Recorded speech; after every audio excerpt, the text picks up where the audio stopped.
আশা করি ভালোই আছে। নিত্যদিনের মতো করে রেসিপি নিয়ে আসলাম। আজকে রেসিপি হচ্ছে মুরগি মাংস রান্না করবো। ছোটো মুরগি, ছোটো আলু দিয়ে। ছোটো আলু সিদ্ধ করা আছে, এখনও কিছু করা হয়নি। এই দিকটা কষানো হচ্ছে।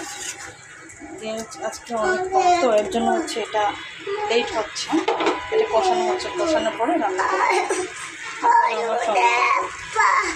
হ্যালো বন্ধুরা, যে কষানো হচ্ছে মাংস এখন। আসলে গ্যাসের কমানোর জন্য মাংসটাও এমন হয়ে যাচ্ছে, গ্যাস চলে গেছে, আবার চলে আসে, আবার থাকে, এর জন্য হচ্ছে সমস্যা হচ্ছে। মাংসটা কষানো হচ্ছে, কষানো ভালো করে কষানোর পরে পানি দিব।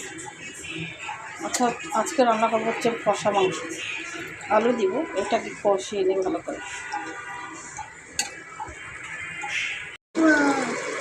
কষানো হচ্ছে, গ্যাসে রান্না করা হয়েছিল কিন্তু গ্যাসটা একদম কম, এর জন্য হচ্ছে আবার চেঞ্জ করে রাইস কুকারে রান্না হচ্ছে বন্ধুরা।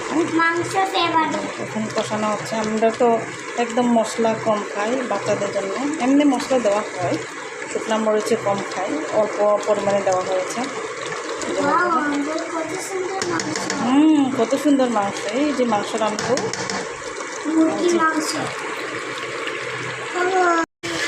হ্যালো বন্ধুরা, এই যে আমার রান্না হয়ে গেছে একদম রাইস কুকারে রান্না মাংস। আর হচ্ছে কী কী রান্না হয়ে গেছে আপনাদেরকে দেখাই। এইটা হচ্ছে ভাজি, মিষ্টি কুমড়া শাক ভাজি, দেখাচ্ছি আপনাদের। এইটা হচ্ছে করলা আলু দিয়ে খারি রান্না, আমাদের ট্রেডিশনাল খাবার।